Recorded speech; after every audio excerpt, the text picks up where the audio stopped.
From Cam Newton to Terrell Pryor, Jim Tressel to Butch Davis, Oregon to LSU, and myriad programs in between. College football has been rocked by high-profile scandal after high-profile scandal. Many believe the sport has reached a tipping point, a time in which small tweaks to the rules will no longer suffice, and a complete overhaul is needed.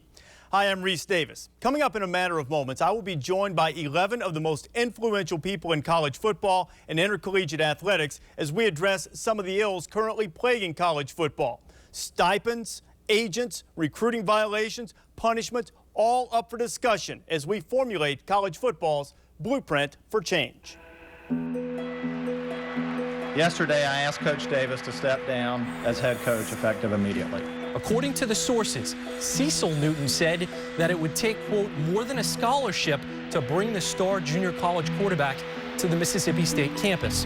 Cameron Newton is eligible at Auburn University, period, end of story. Ohio State has pulled the plug on Tressel because of the accumulation of negative news, the groundswell of embarrassing details. When you lie, when you don't disclose something that you know to be a violation, you're not going to survive this. Terrell Pryor leaving Ohio State. The stain of a scandal at Ohio State is harder to remove than that tattoo ink. There are people within that university program that not only had knowledge, but were involved, co-conspirators.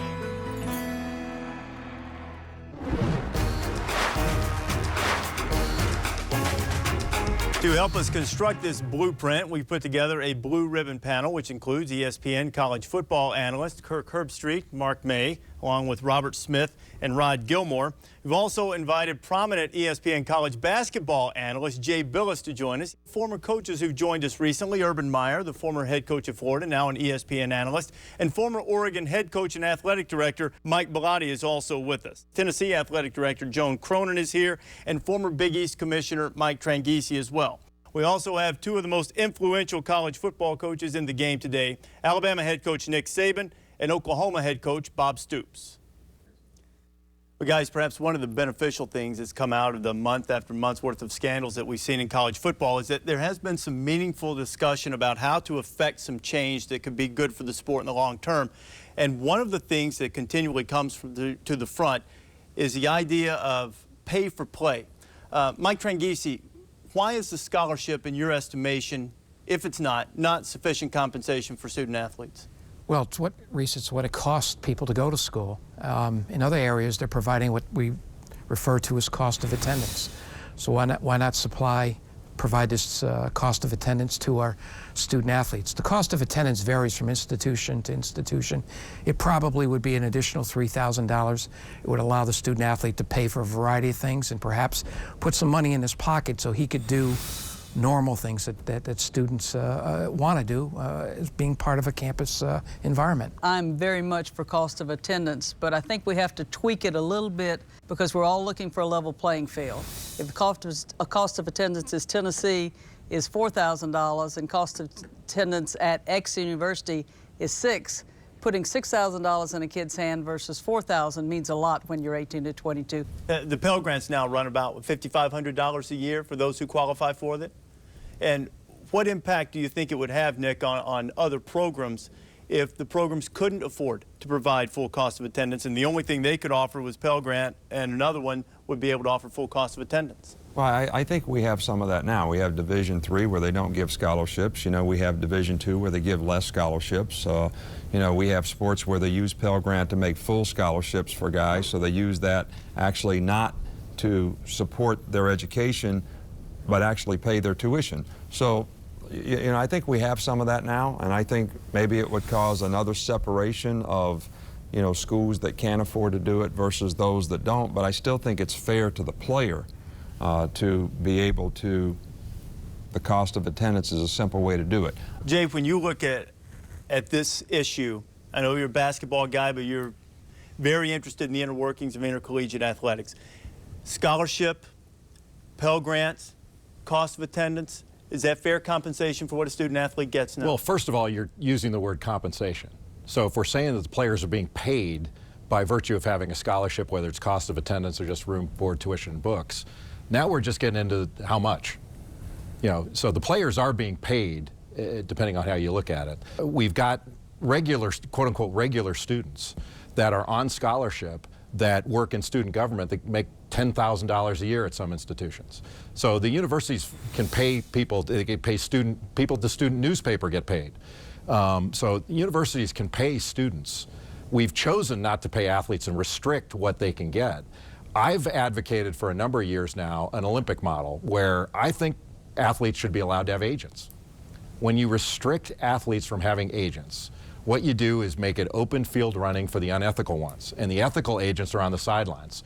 And you're right. I think the unscrupulous ones are going to go in there early. But what that means, if you back that up even more, if you start saying that college players can have them, then these guys start contacting them earlier and earlier and earlier. And I think it just causes more of a problem at the high school ranks, which we're already seeing too much of. Now, I agree on allowing the players some type of money. I think the best way to do it, quite honestly, is to have school-sanctioned memorabilia signings, something that the school can control. They can see where the money's, how much money's coming in, where the money's coming in, and it handles part of the problem of the scholarship not being enough. And by the way, those arguments drive me absolutely crazy, the ones where people say that the scholarship should be enough. You know, it's amazing. It's always somebody else that's greedy. It's always somebody else that's ungrateful. You know, the next reporter that says that, or the next person that writes about that, start talking about how much you get paid to actually talk about sports. And these people are out there earning the university all this money. First thing I think of, and I'm sure, you know, Nick does, Urban knows, it's all gets down, it's going to all be about recruiting. You come here, I'm going to line you up with the BMW dealer. Nike's right next door to us. You're going to have this, that, and the other. We're going to have you on billboards. This is what we're going to pay you. Well, who can pay them the most? So now all you're legalizing is, let's give them money. You know, you're just, now it's going to, you talk about getting out of control. See, I agree with Bob. I'm a very believer in a traditional system of college sports. College sports, in my opinion, is not broke. What's broke right now is human behavior. And this whole thing about college football is its all-time high, college basketball all-time high, the stadiums are full. I do believe student athletes deserve the cost of attendance. That's nonsense that they cannot be able to go take care of themselves. Right. But when you start opening the can of worms about a certain school can give them this, or you know, I've coached the Bowling Green, the Utah, then of Florida. Bowling Green, does that mean a Bowling Green athlete's going to be treated less than a Florida athlete? That a women's rower is going to be treated different? They're treated less already. And yes, whether you're helping them with deals, legitimate deals for a car deal that's a legitimate contract. Right now, you're telling them, hey, we're on TV this many times. The University of Texas is saying you're going to be on the Longhorn Network this many times. I think one of the things we're missing is these kids have value. They have tremendous value in the marketplace, and we're trying to artificially suppress that value. It gets reinvested back into those student athletes, to the women's athletics, to the gymnastics team, the wrestling team, for more opportunity for more athletes. So you're taking my dollars and you're spending it somewhere else instead of giving it back to me. We improve their training facilities. We improve their living conditions. Better training tables. Let me write that check if I want to, if it's my likeness and I've earned that money, and if I want to put it back in the university, I will, but you're taking my money away from me in that situation. But the bottom line, let's look at the bigger picture here. You're talking about paying star athletes to come and play at your schools, giving them compensation of car dealers or whatever, or clothing or whatever. But once you get them there, if they're doing that while they're there and they're being compensated for it while they're there, what about the team approach as a team? Football is a team sport. So you're going to say your starting quarterback, you can go down and sign autographs and get extra compensation. What about the guy that's on a scholarship that's a backup quarterback? What about the guy that's a walk-on that practices every single day, that's out there and contributes just as much, but he's not good enough to get on the playing field? He's going to want more. And I agree totally that athletes are exploited to a degree with their likeness being put out there. But that money goes to pay for all the programs that don't make money. And that's the model that we've put together because it supports amateurism. They don't need agents. They don't need somebody else who's going to make money off of them telling them what to do in college. Hopefully at some point there will be some program that allows a kid's likeness, if it's out there, and you're right, there's 10,000 of his jerseys get sold, somehow right now that money's going back to the general athletic fund to support all the other programs, because 90% of the programs don't make money in the United States in Division I. 90% of the programs, teams don't make money. All right, Mike Belotti's a former athletic director. Joan Cronin, your current one at Tennessee. from your perspective, from what you've heard here, how would this function at an athletics director's level? As an athletic director, I tried to picture having just a football team of 125 guys who all have their own agents, who are all dealing. Who's in control? How are you going to have practice? I need to go sign this today because I'm going to make money. And where does the money stop? I heard somebody recently say it's not about the money, it's about the amount. Where does that amount stop and where do we go? That's why I think in our system, the cost of attendance meets some of this, and not going out there where all of a sudden all of our athletes have agents and it's no longer amateur intercollegiate athletics. The other part, I do believe that there's a little bit of a point here that gets overlooked at times, in the fact that because of the spirit of college athletics, we all try to reinvest back in the development of the player, personally, academically, and athletically, and that's all players. That's all 430,000 student athletes all over the place. All right, and to be able to do that, obviously someone's going to have to get exploited a little bit to financially fund what we do for all these people, and there's a lot of non-revenue producing sports that have to be, we have to create a financial balance with. I think that what we really have here is a disparity between what the rules breakers think that they're worth and what their market value actually may be, or something close to it, versus what they're getting. And cost of attendance isn't going to do that. The only thing that's going to do that, and hey, this is a free market. And I know that we talk about amateurism, but this is a free market. If guys aren't getting something for the value that they think that they bring, and cost of attendance not it. Terrell Pryor was worth more to Ohio State than a long snapper that walked on. That's just the way that it works. And if he can get money for selling memorabilia or for autograph signing, something like that, then he should be able to do that. That's, I think, if we're talking about solving a problem, then that's what we have to move to. Well, I agree with you, Robert, on that, and I think you're right, and I think the cost of attendance is the least that we can do and we ought to do. Now, when you start looking at the rights, the licensing rights and likeness and the like, think about what we're doing. We are taking the rights from an individual player when he's 17 or 18 and taking it away from him, and now we're saying we're using that as part of the mixture to fund other athletes, other sports. We're taking that individual right. I don't know that that's the right thing to do. You know, we got TV contracts and the like. We don't need to reach down and take someone's individual right away from them to fund another sport that we think is the right thing to do with that person's marketability. Those rights fees don't just go to the athletic department. I think you guys understand that the university takes a bigger proportion typically than the athletic department, so you're supporting the entire university itself. That's a misnomer that when you sell a jersey, that all goes to athletics or to football or whatever. It does not. And part of that marketability is Ohio State, that you built, Archie Griffin built, a bunch of guys built. That's why he's marketable. People in Columbus are buying it because he plays for Ohio State. If he was playing at Akron, I bet they're not buying his Akron jersey. Well, but if that's true, people outside Ohio State aren't buying it because of. But if that's true, then everybody that plays for that team, if there's an autograph signing, their line's all going to be the same length, and that's not the case. That line at the QB, the starting QB is going to be a lot longer. Are you saying the money though made should go to the kid? If he does an autograph signing, that's his money? Yes. Absolutely. That money should go to that kid. That's what the pros do right now, right? But I mean, you know, I'm listening and with Jay and Robert and Rod, logically what you're saying makes a lot of sense, I think, to anybody, you know, when you talk about capitalism and taking advantage of the system. But I don't think these coaches, and basketball coaches, and maybe it's true in women's sports as well, have ever faced an era where it's more about me than right now.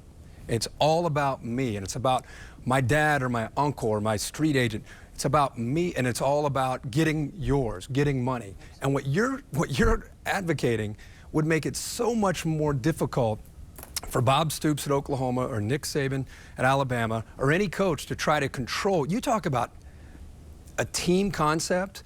What you're saying with the Olympics is an individual trying to win, and I know the women's soccer team, but they already are trying to fight with an uncle who's saying, man, you got to go get yours. Why didn't the quarterback get you the ball? You already are dealing with that. And by opening up and having an agent or opening up and paying these guys, hey, you got to hurry up. Your autograph shows in an hour, so get dressed and showered up.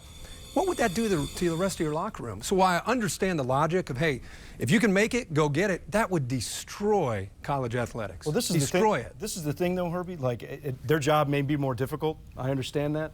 But they're also compensated extremely well for what they do, and they participate much more. To me, they participate much more in the value that's created in the game. And I understand this; it's all about me, and the attitudes have certainly changed. But that's what the whole system has been built around. It's been built around the borderline obsession of the fan base. And hey, that's why we get paid what we get paid working for ESPN. Okay, Right. That's why the coaches get paid what they get paid. You know, we keep coming back to control, and we can't control every little thing. Right. And if we do let the market handle some of this stuff, we're not going to have to. Look at who you're having to deal with now in recruiting, with the kids not having agents. You have to deal with all these runners, all these other folks that get involved with. You know, you have to deal with people that are, what's the right way, unsavory characters in recruiting. How many players go to the NFL? How many people have that ability to make money? 4, 5, 6, 7%? How many guys in the NBA? Some of them are more NBA? valuable in college than they are as Right. pros. No, And that's so we're no, depressing. that. We're depressing, you know, kind of suppressing their ability to make money when they're at their most marketable, and it's fair. We're not doing. You know, I'm not suggesting this because you know, you think some kids. It's a fair process, and right now it's totally unfair. What you're saying makes sense, and it does sound fair. I think the other thing we need to do is, and we sound like, you know, bureaucrats, but somehow get it through to a 17 or 18-year-old the value of an education. That's what's not talked about enough. No, I mean, like we talk about an education like, whatever, an education. Well, Robert wanted to talk about our salaries. Well, I'm not here today without my experience at Iowa.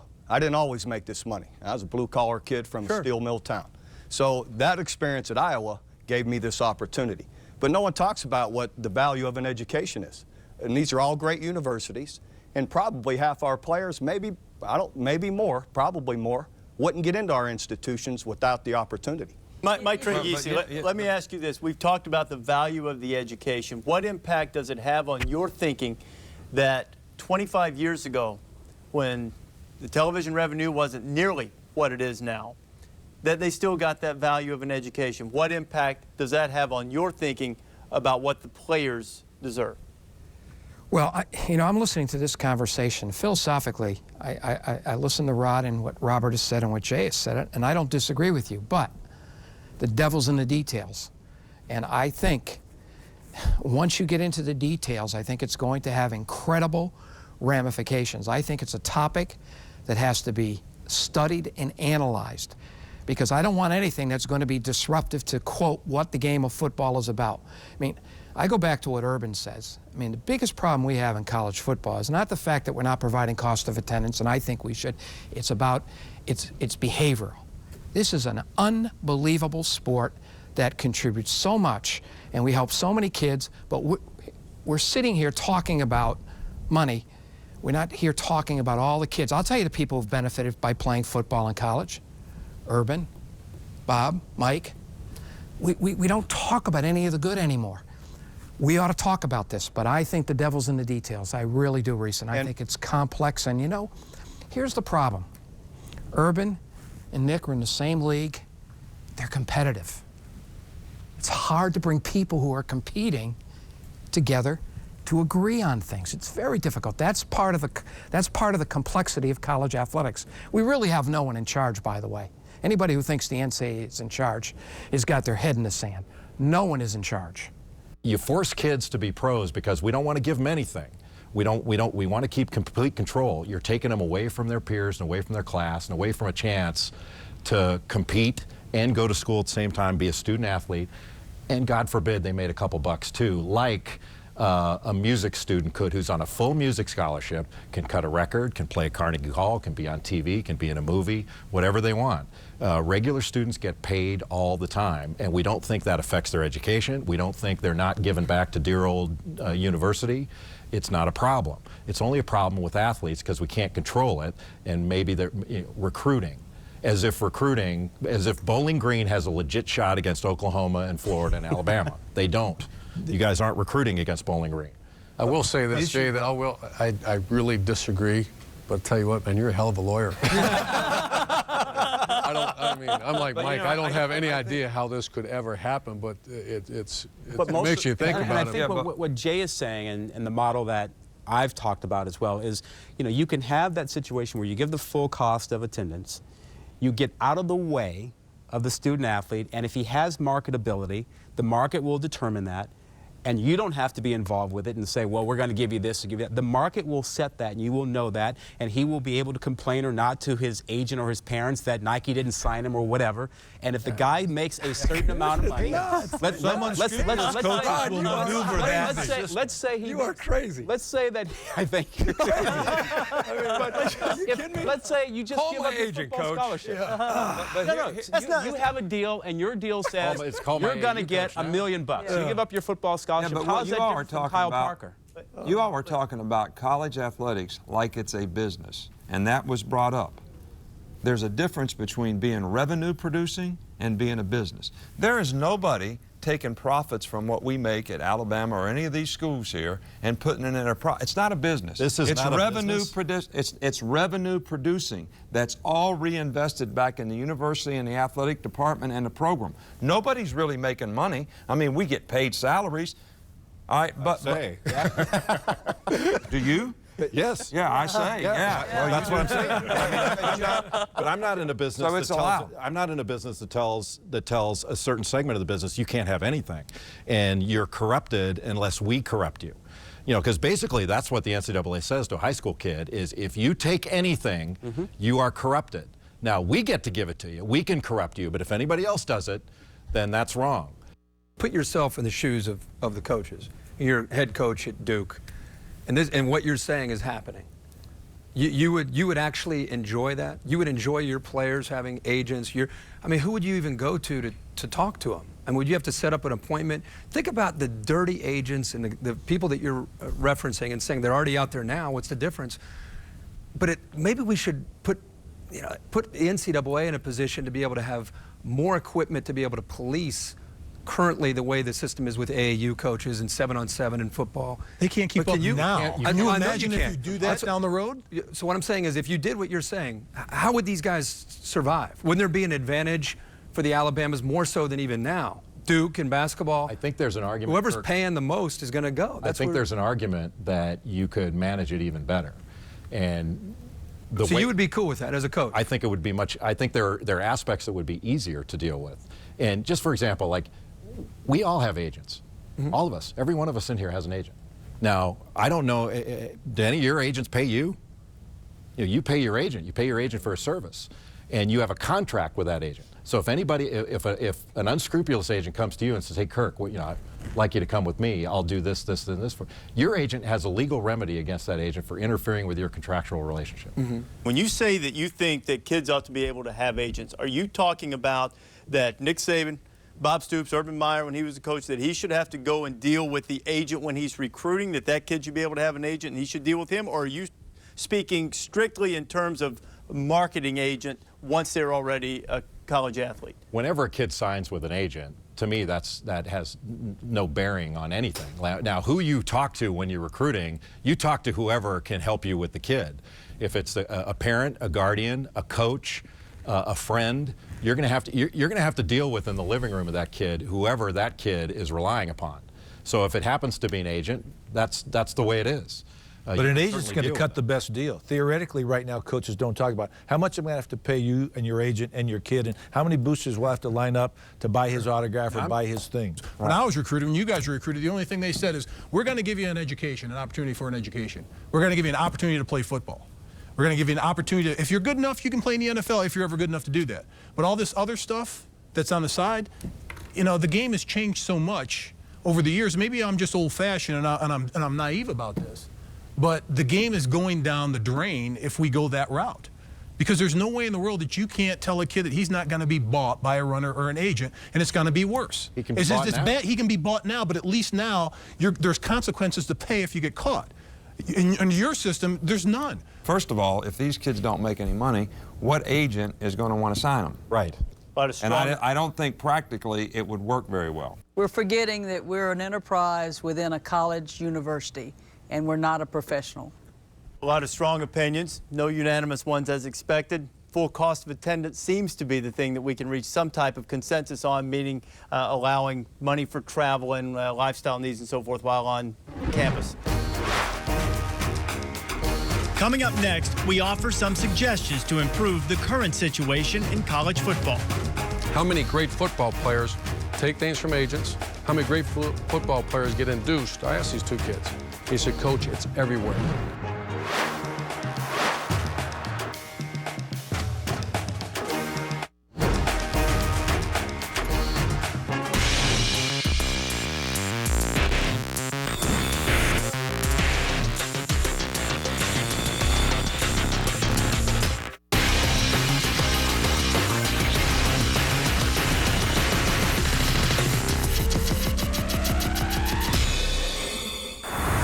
During our discussion about the financial aspects of college football and what players are entitled to, one thing kept coming up over and over again: recruiting and how it would impact recruiting. So, Urban, let me start with you. What's the biggest problem you see right now with the recruiting rules in college football? My biggest issue in recruiting and what I've noticed happening is that term secondary violation. You willingly, intentionally commit a violation, you should be suspended you shouldn't play. If I have an 18-year-old football player that goes out and does something wrong, I'm going to suspend him for a game. Yet you're going to tell me you have a 45-year-old coach that does something on purpose wrong, and you're going to say the word secondary. That guy should be penalized, not be allowed to coach for a series game. We should penalize the perpetrators. I'm with you 100% on that. Same thing with all the technology that we have and how we communicate with people. We shouldn't have 100 rules on phone calls, text messages, emails, this and that. I mean, we should just say, okay, this is the way you communicate now. Here's when you can communicate and everybody can talk to everybody. And I think we would eliminate a lot of these secondary things that the NCAA spends a whole lot of time on, to be able to spend more time on the major violations that really do create an advantage, a competitive advantage for someone who gets a player by using some of these things. There was a great template used in the mid-'80s. The biggest issue in college football was steroid abuse. And I'm proud to say I'm part of college football. We fixed that. If you have something in your body, you will not play for 1 year. I sat down with two of my players before I came on this show, the guys I trust. I said, tell me, are steroids in football, college football? And they said, no. I said, now let me ask you another question. How many great football players take things from agents? How many great football players get induced? I asked these two kids. He said, Coach, it's everywhere. I said, why? He said, because you're probably not going to get caught. Absolutely. Said, answer. Just what you said. If you have a secondary, you define it. If it's purposefully, you can't recruit the guy. It'll stop immediately. Urban, Nick, and Bob are probably three of the most influential coaches we currently have in our system, and they're sitting here talking about advocating penalties for the coaches who break the rules. That's a hell of a statement. I agree with everything that's been said. I think the penalties or for improprieties, have to not only be institutional, because you can't let the school off the hook. They have to be program. The team or program has to suffer, and the individual, the coach, assistant coach, whatever the case may be, because sometimes people leave programs and the school suffers and the individual does not, and that does not seem fair to me. But the other problem we need to do is slow down recruiting. We should wait till his senior year is finished so that we've seen him play, we've seen what he does. We don't make that decision early, where sometimes, and I'd be curious, we talked about this, how many of the early commits work out to be great players or leave the school and transfer? You're talking about offers to guys who are 15 and 16, haven't been fully developed yet, haven't reached their senior year, and it makes a bigger problem. And that hurts recruiting as well, and we need to dial that back. It is more and more difficult to make good evaluations if you really do evaluate players.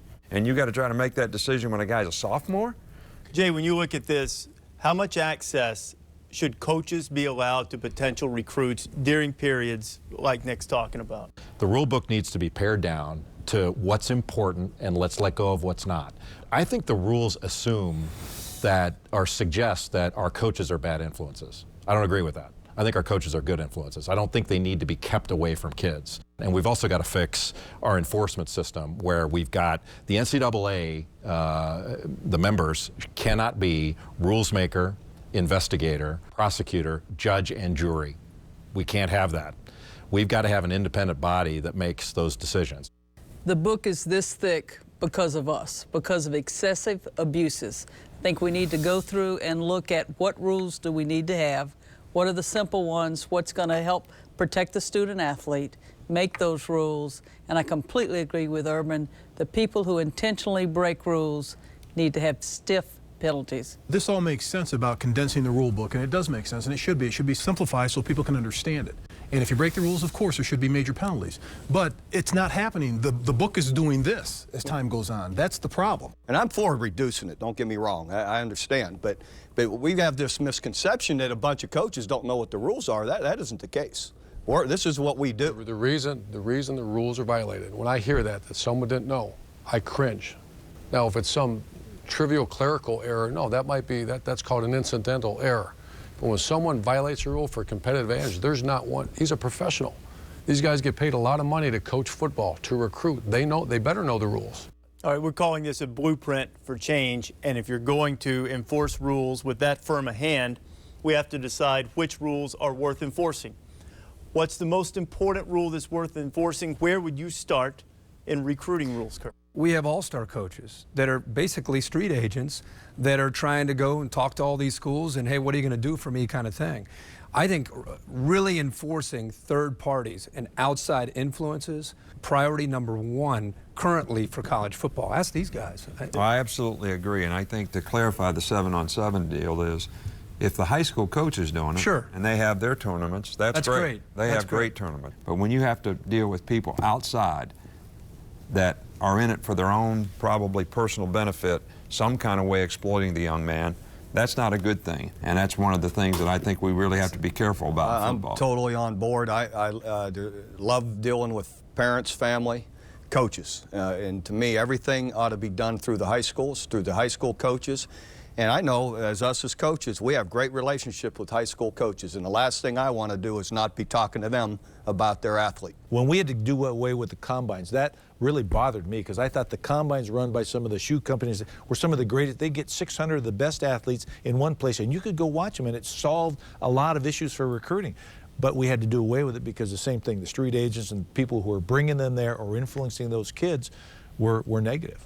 So I assume for the coaches here, it was too difficult and you were at a competitive disadvantage if you tried to limit yourself simply to the high school coaches and their programs that kept you away from other players. You couldn't create your own rule, just say, I'm not dealing with this 7-on-7. If it's an all-star, I'm only dealing with the high schools. You couldn't do that, right? Well, but if the guy if the third party has influence over the player, then you won't have an opportunity to recruit the player. And where a lot of the extra benefits sort of get circumvented toward is that third-party person. In most cases, where there's some extra benefit case, it's the third-party person who is really trying to promote shopping the kid. And shopping the kid. So that's a really bad thing. I would rather not deal with those kind of folks. This is part of who we are as a society. Right. We create the superstar and the superstar mentality at an earlier and earlier age, and I think some of those kids are drawn to people like that because they think that's what they're supposed to do. They're supposed to go get some sort of agent-type character to help them. If a kid and his family is going to let somebody into their circle to deal with their son or daughter, in this case their son in football, I don't know what the NCAA can do to stop that. Every year you got to adapt on a memo to the head football coach, athletic director, president of the university. This is the current issues right now in college football. Here's the issue, here's the punishment. And use the word suspension, fines, you're not going to deal with those third party. We can't stop third party people. You can control college football. Every year we sign a sheet of paper. A college football coach that says, I do not know of any violations.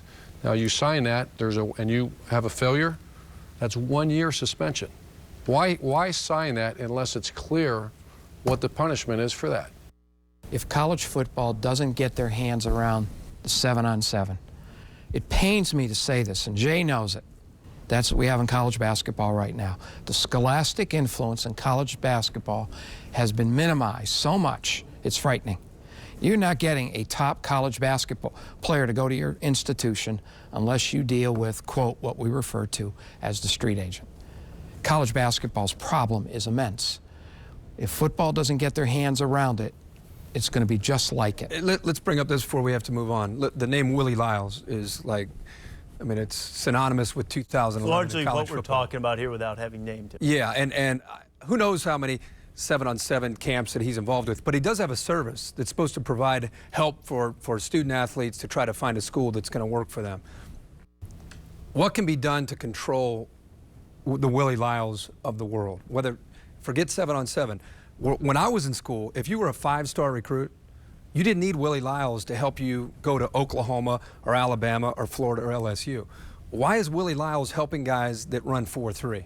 He should be helping guys that are looking at MAC schools and NAIA schools, Division II, Division III, to find maybe a relationship. Why is he helping me find a school that's in the SEC or the Big 12 or the Pac-12? What's his job? You guys, what are the Willie Lyles doing? Because I don't understand why why do you contact Willie Lyles? Well, this is the thing for me, like when you talk about the kids and the way that they're talking about me, and it's all about what I want and I'm going to get mine's kind of attitude. Yeah. We're partially to blame for that. You know, I've had this discussion before. I mean, this is part of who we are as a society. Right. We create the superstar and the superstar mentality at an earlier and earlier age, and I think some of those kids are drawn to people like that because they think that's what they're supposed to do. They're supposed to go get some sort of agent-type character to help them. And whether or not that makes any sense is irrelevant, especially when you're talking about 15, 16-year-old kids. I think they just kind of want that. They kind of want that persona. They want that kind of persona. Like he's this guy's my posse. Deal with this guy. You know what I mean? He's kind of like. Well, see, okay, if that's fine. If that's how they think, that's the guy that Urban's talking about. Consequence. If there are guys like Willie Lyles out there, maybe that's, I don't know. Maybe that's common. Maybe Willie Lyles is one of 100 or more. If that's what players want, that's the guy. Those are the guys that the NCAA need to monitor. Those are the guys you need to. But they don't have any jurisdiction over it. This comes down to moral and human behavior, because the guys that break the rules are the same guys all the time.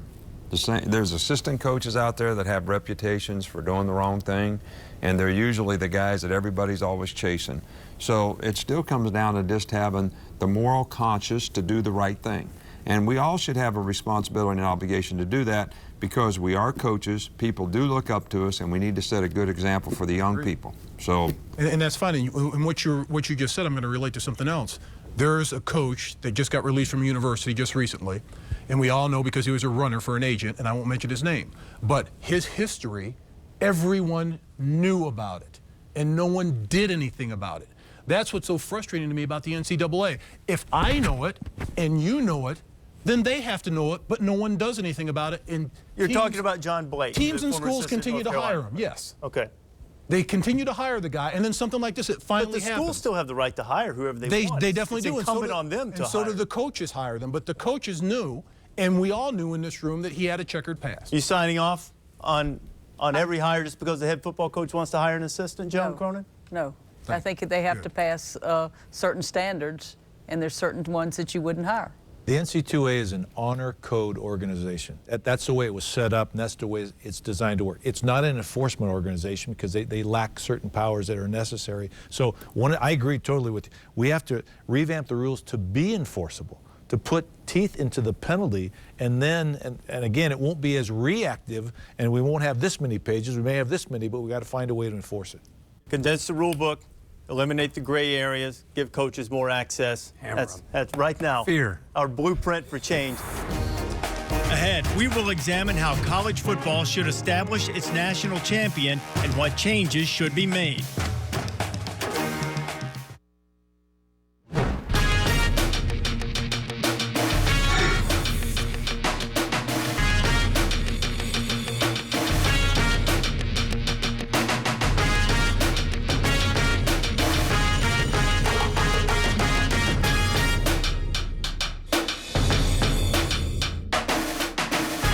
It is pointless to have a conversation about changing football without addressing how college football determines its champion at the end of the season. So, Kirk, you get the first swing at this one. Oh, great. How should college football establish its national champion?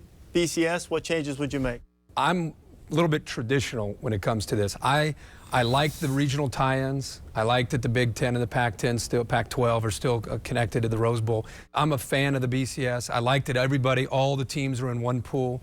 The one thing I don't like is I don't like coaches voting on a poll when they don't watch games. They're very busy preparing their teams, and they know their conference inside and out. They have no idea what's going on if they play in the Big 12, what's going on in the Big East or the ACC. The model we have right now, I think can work, tweak a little bit. I don't like using the BCS to determine the formula to determine the two teams. I think it ought to be a tool. You know, have a committee, have your 6, 8, 10, or whatever number of folks you want. Use that as a tool, use the polls as a tool, and figure out which two teams ought to play. I'm a big fan of the bowl system. I think there's tradition, there's pride, and there's money with what we've done right now. I've never seen a coach, an athlete, a fan not love going to a bowl. And it is a reward, it is a bonus. What I would like to see is the +1. If there are only 2 teams that are undefeated, you don't need it. So you have a +1 system that if it's only needed. If you have 4 teams that are ranked 1 through 4, use the +1 theory. Each team plays. 1 plays 4, 2 plays 3. The following week you have your national championship game. That would be fair to me. I think the +1 system, I think that theory could definitely work, and you're not going to extend the season of college football. Nick, how many of your peers, behind closed doors when they're not trying to be politically correct, how many of them want a playoff? I think quite a few are in favor of some kind of playoff.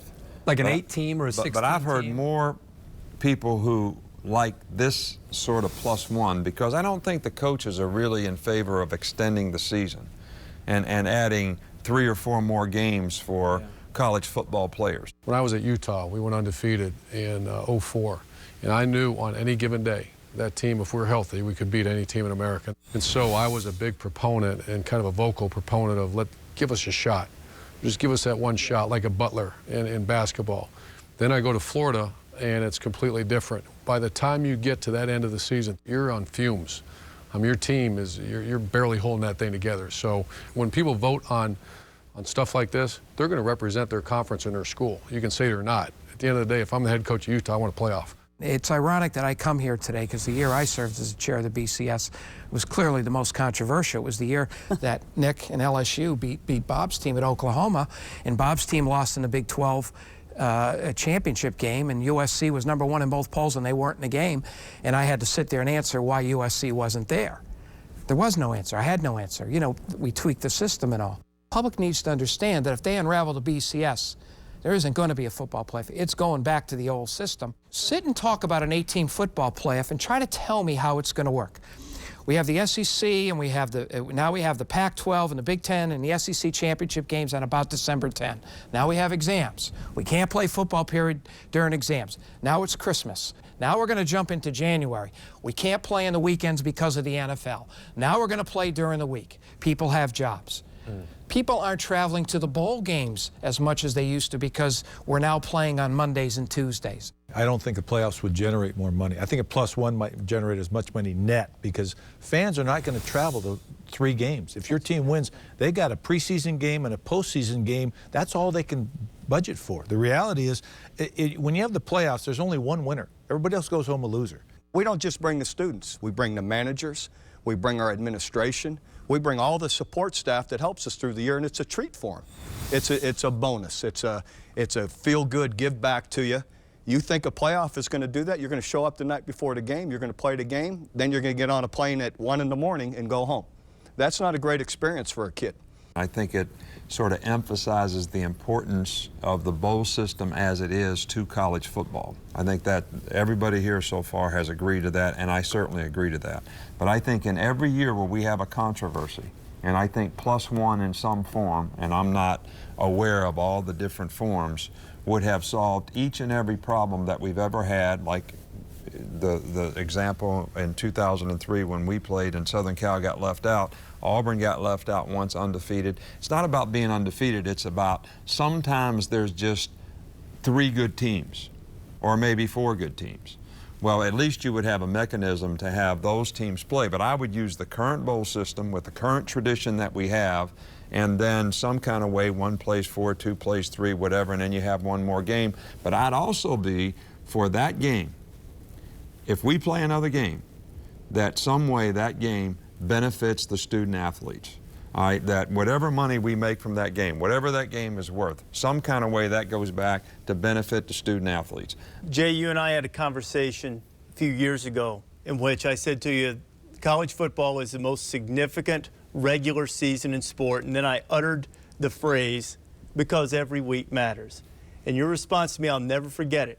I've never bought the idea that we can't have a playoff in football because it would devalue the regular season. I'm fine with the fact that there's no playoff, but the idea somehow that the regular season matters more because of the system we have, I think what it does is not every game matters. Hardly any of the games count in football because once you lose a game, you're out. And so you've got a very concentrated few that have a chance to win the national championship as we get close to the end of the season. Couldn't disagree with you more on that one. I mean, I think that is what makes college football so exciting throughout the year. I mean, the experience of the bowls, the fact that you get to promote your school over the entire time between the end of the season to the bowl game. I think it's the most logical way to pick a national champion. When the BCS, last word BCS commissioners meet, and they talk about the future of the BCS, and we're still trying to figure out where the conferences are going to be in a couple years. Yeah. But when they meet and they talk, do they talk about +1? I mean, is it like, is Delaney like, whoa, no way? I mean, do they actually like try to understand that? And I think there's conversations about it, but you know, we have some powerful commissioners, but they basically have to go back and talk to their membership. But I don't think the time has ever been right for a +1 because we've been evolving. I think the time has come to have that open conversation. And so they're not like it'll never happen like they are with the playoff. They don't want to ever hear the playoff. You know, I don't believe the word never exists anyway. You know, the thing that needs to be pointed out, I mean, I sat in a chair for a year, 2 years as the chair of the BCS. It's probably the 2 worst years of my life. I can't tell you. It was awful. And I received every proposal. I mean, and I'm not talking about the crazies. I'm talking about from doctors and lawyers and real professional people. And I read them all, and I answered every one of them. I mean, no wonder it was better man than I am. No wonder that was a bad 2 years. College football is not a bad thing. College athletics is not a bad thing. We may have public relations issues, we may have problems and changes that need to be made, but I'd like for somebody to tell me what one thing out there does more for the development of young people than what we do as that college athletics does. And a lot of these guys are guys that may not have even gone to college. So we have people developing careers outside of athletics. We have guys developing careers as football players, Robert, that can play in the NFL and improve the quality of their life. And the institution gives them something bigger than themselves that they can relate to for the rest of their life and create some value in their life with that association. So there are so many good things. I just had to say that because I know we got lots of problems and I know we're trying to fix a lot of things here today, but I think we have to recognize that college football and college athletics, what better is there for young people? Can I say amen to that? College athletics is good. We're looking at tweaking, we're making it better, but there are a lot of good things that we're making difference in young people's lives. And I think we all would say amen to that. You had a chance to listen to our panel. Coming up next, we offer some suggestions to improve the current situation in college football.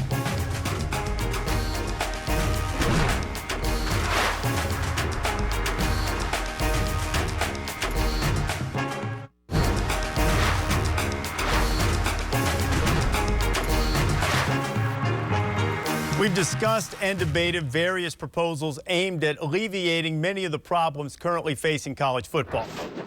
While we didn't reach unanimous opinion on everything, there are 5 points we all agree will improve the current situation.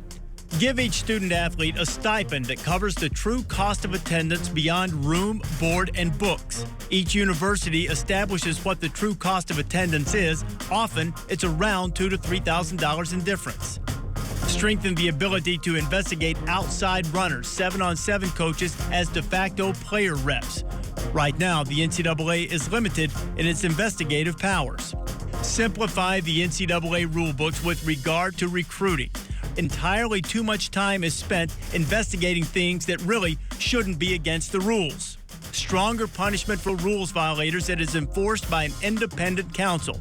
Oftentimes, it seems unfair that the NCAA does the investigating and still winds up sitting in judgment on the cases.